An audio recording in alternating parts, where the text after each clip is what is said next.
afternoon childrens.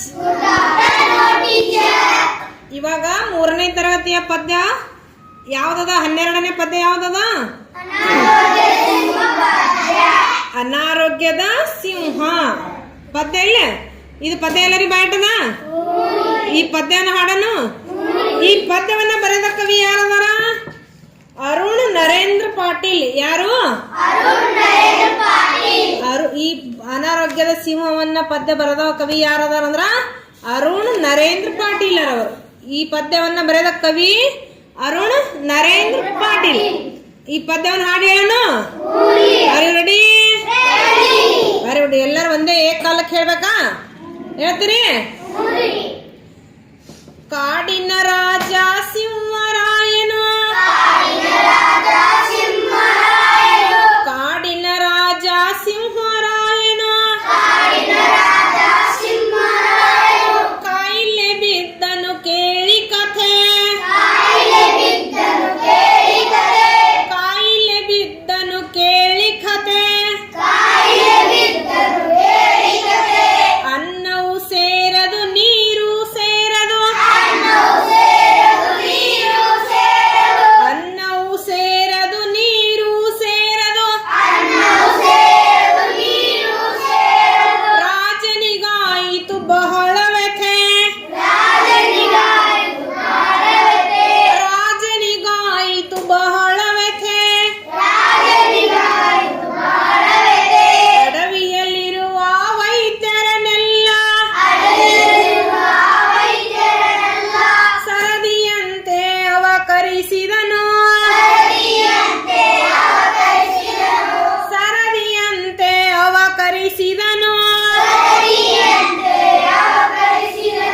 Doctor zebra ರಾಜನ ಪರೀಕ್ಷಿಸಿ ಬಾಯನ್ನು ತೆಗೆಯಲು ಹೇಳಿದನು, ಬಾಯನ್ನು ತೆಗೆಯಲು ಹೇಳಿದನು. ವೈದ್ಯರ ಆಜ್ಞೆಯ ಮೀರದ ಸಿಂಹ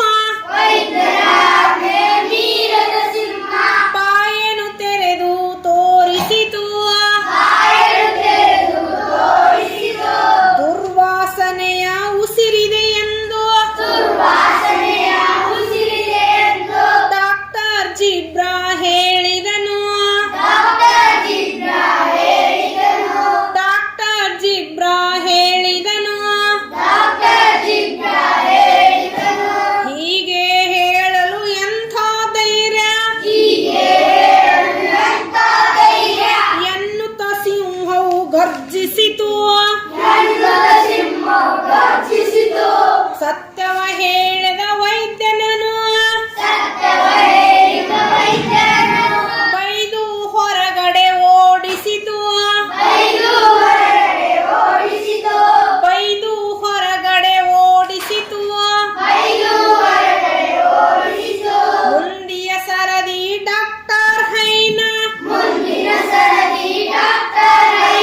ಸಿಂಹದ ಬಾಗಿಲು ತಟ್ಟಿದಳು,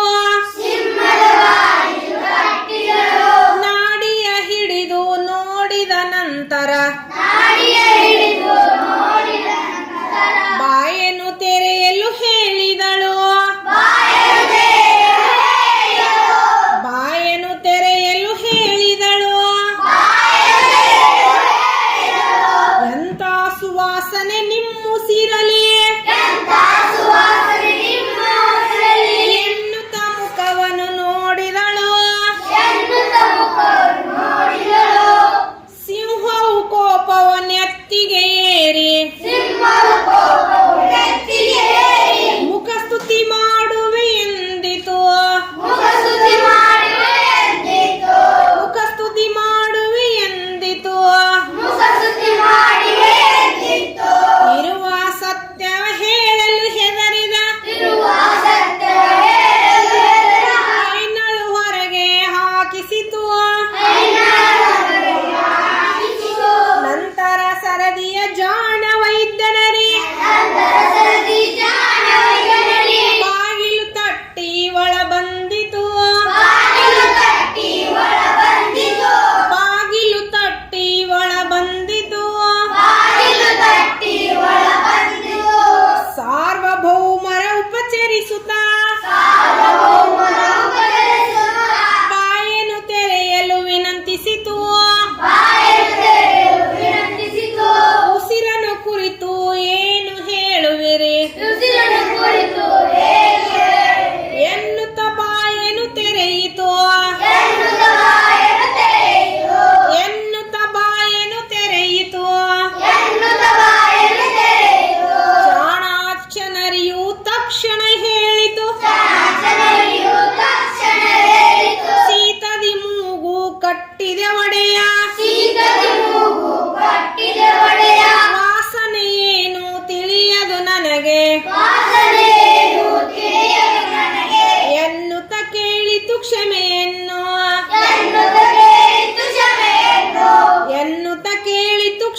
ಪದ್ಯ ಬರೆದ ಕವಿ ಯಾರದಾರ? ಅರುಣ್ ನರೇಂದ್ರ ಪಾಟೀಲ್. Very good. ಅರುಣ್ ನರೇಂದ್ರ ಪಾಟೀಲ್. ಪದ್ಯ ಎಷ್ಟಾಯ್ತು? ಇಷ್ಟ ಆಯ್ತಾ? Very good.